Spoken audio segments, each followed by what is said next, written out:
Добрый вечер, друзья! Сегодня у нас пятница, 10 мая. Мы в моем апартменте. Знаете, что я вам хочу сказать? Что буквально недавно мы решили организовать, вернее, я решила организовать мероприятие, посвященное Димашу Кудайбергену. Оно будет здесь, в Сан-Франциско, 25 мая в 11 утра. Так вот, пока я, значит, готовилась к мероприятию, я познакомилась с очень интересной девушкой. Я сейчас вам ее представлю, расскажу о ней более подробно, вернее, она сама о себе более подробно расскажет. Итак, Жанна. Всем привет, меня зовут Жанна, я живу в Сан-Франциско. Когда услышала о мероприятии Димаша, решила сразу присоединиться, потому что очень сильно люблю рассматривать его фотографии как фотограф. Могу сразу сказать, что он очень фотогеничный, харизматичный, с очень интересными чертами лица. И мне кажется, одна из таких, наверное, моих мечт поснимать его. Поэтому на мероприятие приглашаю тоже всех искренне, чтобы все пришли ребята, соотечественники, чтобы поддержали это мероприятие. И вообще, если кто-то даже видит кого-то успешного с нашей Родины, я всех призываю всегда приходить, потому что как-то, не знаю, душевное тепло, оно все-таки другое. Кто с Казахстана, кто с русскоговорящих всех стран.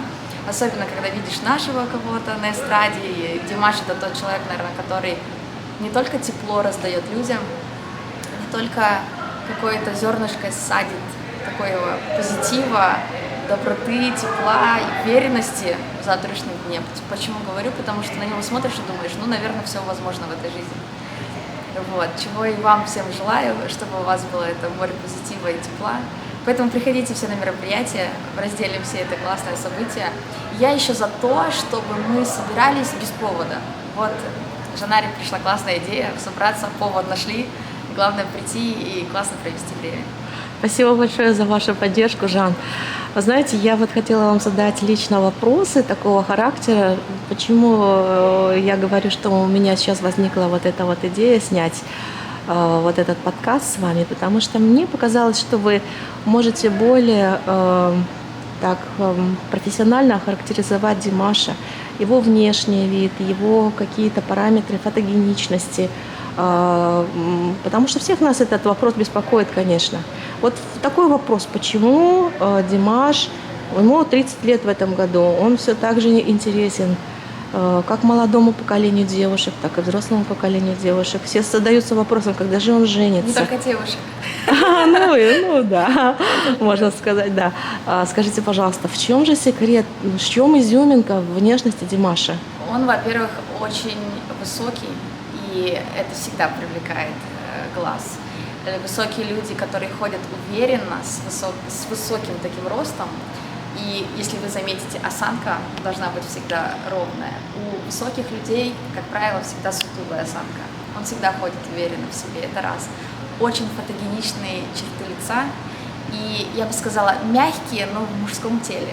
Это очень редко, когда ты смотришь, даже если вы посмотрите журнал, полистаете, либо вы посмотрите любую передачу, я уверена, посмотрите на аудиторию, кто сейчас смотрит, вы посмотрите, что смотрят и мужчины, и женщины, и парни, и девушки. В нем есть что-то, я думала долго, что. Это его взгляд, мне кажется. Потому что он либо его отработал классно, либо это пришло с опытом уже, либо это в нем с детства, когда он был очень маленький. Мне очень интересно посмотреть на его маленькие детские фотографии, альбом полистать. Он очень классно умеет подбирать вот эти взгляды. То есть была как-то съемка у него для журнала. По-моему, казахстанское какое-то издание было. Это, наверное, одно из первых, которых я так посмотрела, прям посмотрела. Он не то что умеет позировать, он умеет прожигать взглядом, как я называю это у нас фотографов. То есть его не надо, мне кажется, даже просить. Сейчас, наверное, с ним легко работать, я бы с удовольствием его поснимала. И вот эта вот механика игры со своими глазами, да, то есть мы должны показать, сейчас я грустный, сейчас я вдумчивый. То есть я смотрю журнал, и не просто вижу его, я вижу то состояние, в котором он был там на съемке, и за кадром, когда люди стоят, то есть они все это чувствуют. Всегда, когда модель стоит, у нас целая команда работает, всегда все в окружении чувствуют атмосферу только благодаря человеку, который снимается и стоит перед камерой. У него вот это есть, у него мужская харизма, присутствует. И взгляд, мне кажется, когда он, то есть показывает, то есть вот он вот так, либо он улыбчивый, да, то есть хочется прийти на его концерт, афиши везде висят. То есть это всегда что-то, что ты должен почувствовать, листая журнальчик, смотря афишу, смотря там телевизор. Он очень четко умеет с этим работать, мне кажется. Это, мне кажется, уже, опыт, сколько съемок он провел. И в силу того, что он умеет чувствовать, для чего снимается. То есть съемки бывают разные, мы снимаемся для чего-то. Журнал пишет про его жизнь, да, то есть он должен быть, соответственно. Журнал снимает его как афишу для его сольного там концерта, да, то есть должно быть что-то, что призывает тебя прийти, да, на его позитивную энергетику. То есть зависит. Мне кажется, все вместе это Димаш. Да, интересно. Вы ведь стали, так скажем, фотографом, портретистом, да, можно так назвать, недавно совершенно. Что привело вас к этому виду деятельности? Я думаю, что эмоции у человека в разном возрасте одинаковые, но то, как мы их выражаем, всегда по-разному смотрится. Я за то, чтобы люди как можно чаще фотографировались, распечатывали, вешали себе на стену себя и смотрели, каждый раз улыбались, и это дарило вам какие-то эмоции. Фотография — это равно всегда эмоции. То есть я работаю за эмоции. То есть это эмоции во время съемки, это эмоции подготовка к съемке, это тоже огромный процесс, когда мы подбираем вещи, когда мы обсуждаем, какой макияж сделать, и все должно быть в наслаждении. Я за то, не знаю, чтобы как вообще люди в этот мир пришли, чтобы радоваться и быть счастливым. Всегда об этом говорю везде. Мне кажется, фотография и камера, и фотограф, и все эти три вещи, если сложить, это классный ресурс, чтобы людям помочь иметь эти красивые фотографии у себя дома. Поэтому я подумала, как я могу быть в этому миру полезна со своим видением, потому что я вижу, как человека, во-первых, раскрепостить на съемке, как его сделать немножко счастливее, что ли, во время этих 2 часов, и как сделать так, чтобы он потом радовался, и все его родители, родственники, друзья, кто приходит в дом, этим фотографиям. И вот все вместе, наверное, во мне это играло очень давно, потому что я хотела реализоваться как фотограф, но я не думала, как это сделать можно быстро и в то же время не потерять навык. Все время все меняется. То есть сейчас это в тренде, завтра у нас вот это в тренде, но мне всегда хотелось душевность оставить. То есть если посмотреть все мое портфолио, это всегда видно, что видно душу, видно, как я всегда говорю, покажи мне свое истинное я. И это всегда видно. Иногда человек приходит, я такой в жизни, а на съемке он такой: милый божий одуванчик. Я говорю, вот это ты настоящий. Вот в чем. И мне кажется, фотография — это всегда эмоции. Я за то, чтобы люди как можно чаще запечатляли себя и оставляли в памяти. Жан, вы, оказывается, знакомы с семьей Димаша Кудайбергена. И это знакомство произошло совершенно интересно, в каких-то совершенно интересных условиях. Расскажите, пожалуйста, этот случай. В общем, да, я ехала с детьми с Сан-Франциско до Стамбула самолетом, со Стамбула до Астаны самолетом. И так мне посчастливилось лететь с семьей Димаша и с его, наверное, друзьями. Не знаю, кто эти люди были, но в самолете со Стамбула до Астаны я поняла, что все эти люди друг друга знают, и они знакомы. Потому что атмосфера в самолете была дружественная. Я так еще и поняла. Обычно в самолете все сидят, молчат, а здесь все друг с другом разговаривают, все что-то друг другу передают, все улыбаются, так прикольно. Ничего не понимала, пока мы не приземлились. Приземлились мы спустя 4,5, по-моему, или 5 часов лететь. Была ужасная турбулентность, но при этом никто ничего не говорил. Обычно всегда в самолете найдется человек, кто скажет, что это такое. Абсолютная вежливость такая царила, и я думаю, господи, как хорошо, что все хорошие люди вокруг собрались, и мы летим с этой хорошей, доброй атмосферой. В общем, мы прилетели, приземлились. Не знаю, кто будет смотреть это видео, но правда скажу, все мы люди. Сильно хотелось в туалет. И я с 2 детьми, 3 чемодана, 2 маленьких чемодана, сумки, 2 детей. Я просто мечтала в этот, не знаю, попасть в этот...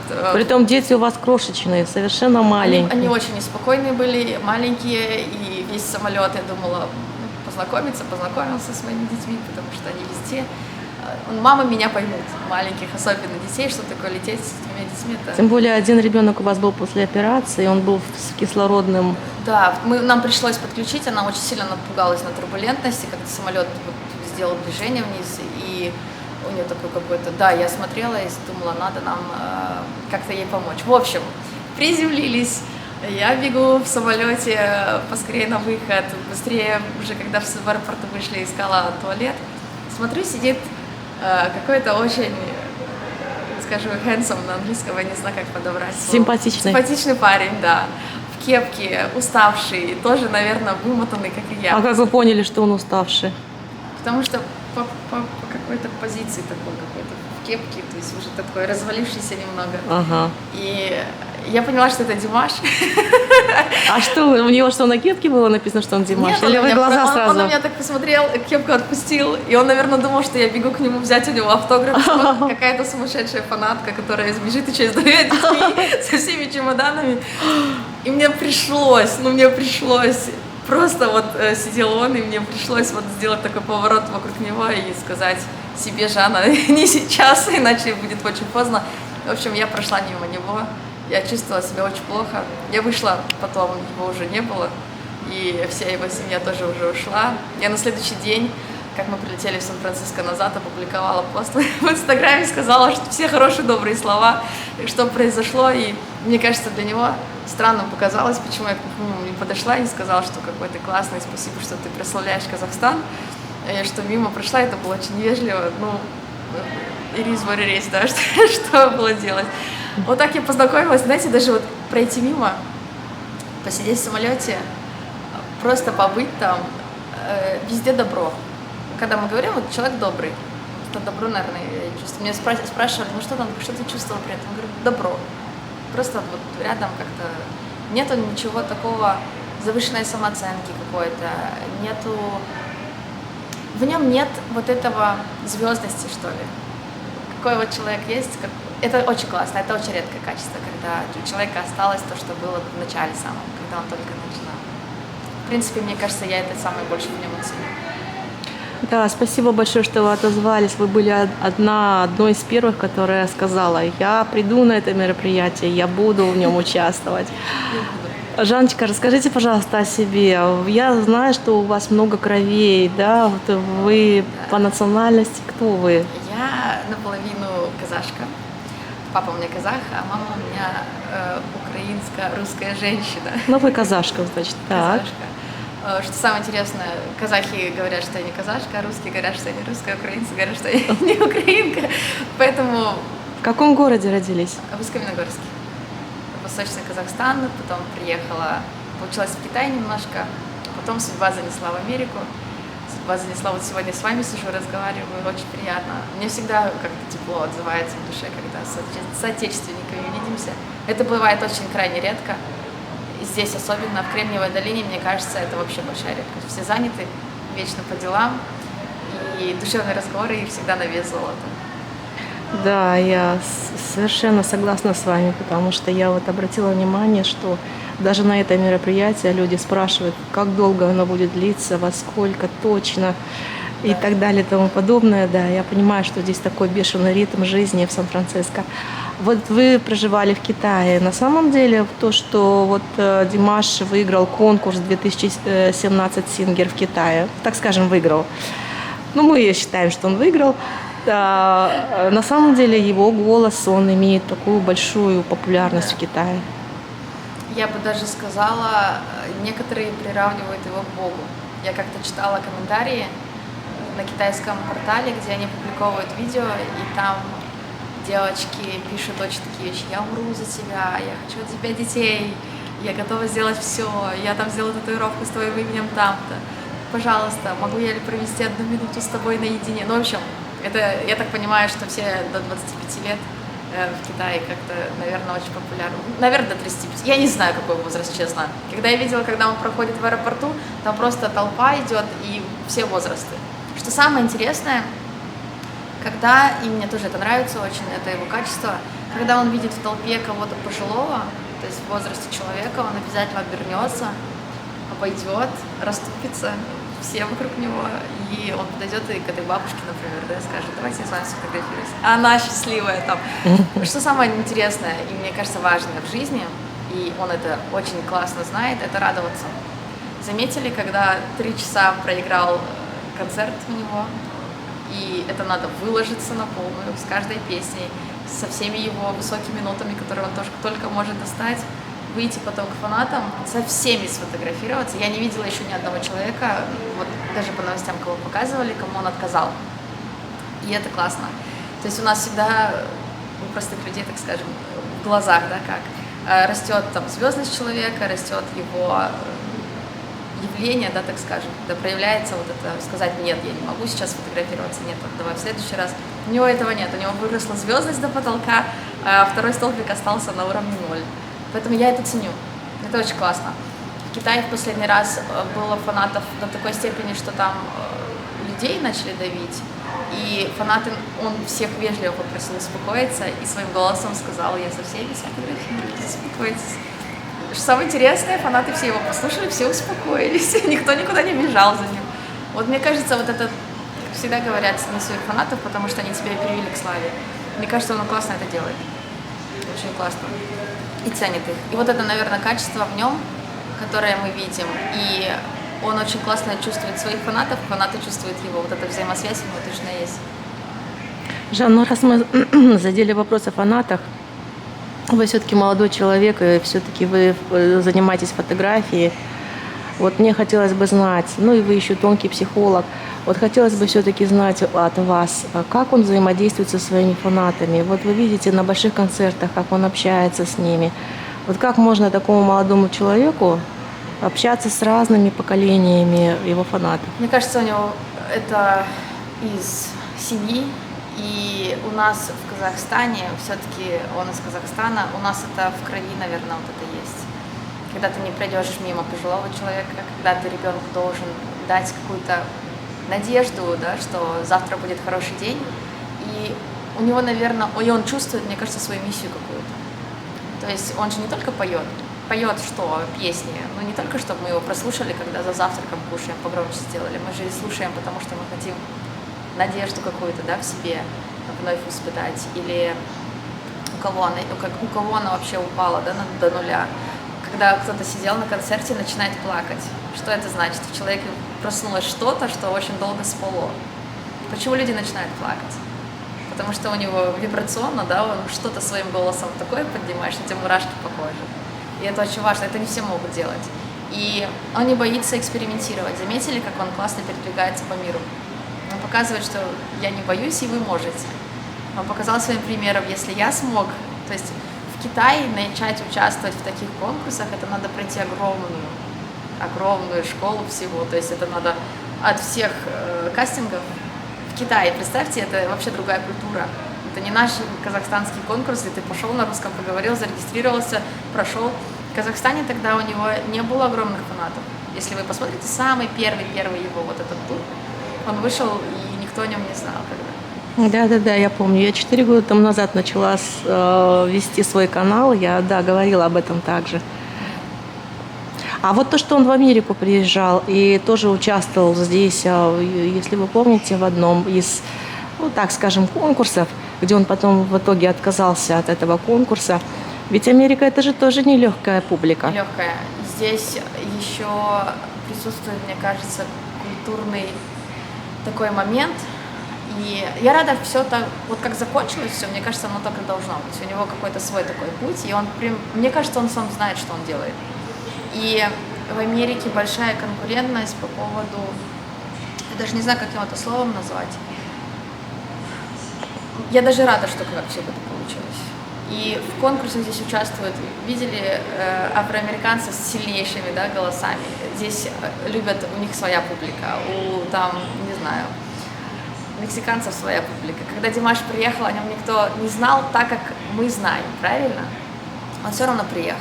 И после него, после этого концерта, когда все встретились, актеры, известные люди, и была в такой автопати, все звезды про него в Лос-Анджелесе знают, кто такой Димаш. То есть все, даже есть где-то статьи, если прогуглите, кто с ним хотел сфотографироваться и очень сильно желал, и про них даже потом говорили, что у них роман, и как она сильно хотела. Там очень много интересных историй. Я думаю, как обычно, СМИ любят приписывать, но это интересно, это хорошо, что наш мальчик прилетел, покорил сердца и улетел. И пусть так делает всегда. Сложно, мне кажется, здесь конкурировать. Здесь вообще, в принципе, бешеная какая-то культура насчет пения, вообще самого пения. Но он классно, он как-то приехал, показался, всех обольстил и улетел. Пусть приезжает, пусть ждут еще. Мы сегодня разговаривали с Джей Кеем, американцем с Вашингтона, который давно является поклонником Димаша. И у него очень прекрасный голос у Джей Кея. Я ему задала вопрос по тому, что вы знаете о том, что сейчас идут слухи, что Димаш купил недвижимость в Лос-Анджелесе. Для нашей публики это достаточно такой, знаете, вопрос: о, как? Да где он взял эти деньги? Да не может быть. Для американцев, для нас, вот живущих здесь, ну, как бы и для всех уже должно быть это нормальное явление. Да. Мне кажется, ну, если ты сидишь, наверное, в Казахстане, в России, в какой-то русскоязычной стране, это всегда уровень успеха твоего. То есть говорит о том, что ты заработал на этот дом. Здесь это уровень комфорта. И мы не смотрим, как это на уровень успеха. Это нормально здесь. Поэтому я слышала, многие люди, вот, что он купил, что он может себе позволить. Может позволить, он сколько работал. Если мы суммарно сложим все часы его полета, подготовки к концертам, сами концерты, сами все вот эти съемки после, да, или видео, что он только не выпускал за последние 3 года, мне кажется, он очень заслужил. Пусть покупает еще, пусть молодежь вдохновляет, пусть как можно больше покупает, пусть в Нью-Йорк съездит, еще там купит. Я только за. Да, мы все никак не можем дождаться Димаша здесь, в Сан-Франциско. Почему-то он все время мимо проезжает нашего города. Мы его все так ждем здесь и даже организуем мероприятие в честь него. Когда вы услышали об этом мероприятии, что вы подумали? Я подумала, надо сходить. У меня сразу мысль была, надо сделать какой-то классный хэштег, чтобы все в Инстаграме его отметили. Всех попросить, чтобы он наконец-то обратил внимание и прилетел в Сан-Франциско, потому что улететь в Лос-Анджелес можно, но нам как-то обидно. Пусть прилетает сюда. У нас тоже классных много мест, где можно сделать концерт. И мне кажется, нужно как можно почаще его куда-то звать и отмечать, и как-то вклиниться в его жесткое расписание и наконец-то увидеть его тут. Ну, мечтаю, конечно, попасть на концерт. Да, те люди, которые бывают на концертах, они говорят, одно дело, когда ты смотришь его в Ютубе, а другое дело, когда ты на концерте. Вот как вы только что сказали, почему слезы бывают у людей на глазах? Потому что какая-то вибрация проходит через весь организм. И люди говорят, что даже какое-то лечебное свойство имеет его голос. Да, и они как бы психологически освобождаются от каких-то зажатых, бывает таких механизмов, да, в организме. Вот. А вот еще раз вернусь к фотографии. Вы говорите, что фотография – это какой-то момент счастья, да? Потому что человек, когда смотрит на эти фотографии, в том числе Димаш, он как бы еще раз проживает историю. Допустим, вот у него недавно был в Будапеште концерт, он как бы еще раз проживает эту историю, как все это было, как организовывался этот концерт, как все проходило. На самом деле фотография – это момент счастья. На самом деле. И здесь начинается, наверное, с коннекта такого между фотографом и человеком. И мы должны быть с вами очень близкими друзьями. Мы с вами никогда не знакомы, но в момент съемки мы станем очень близкими друзьями. И когда человек включает свое доверие, он опускает все страхи.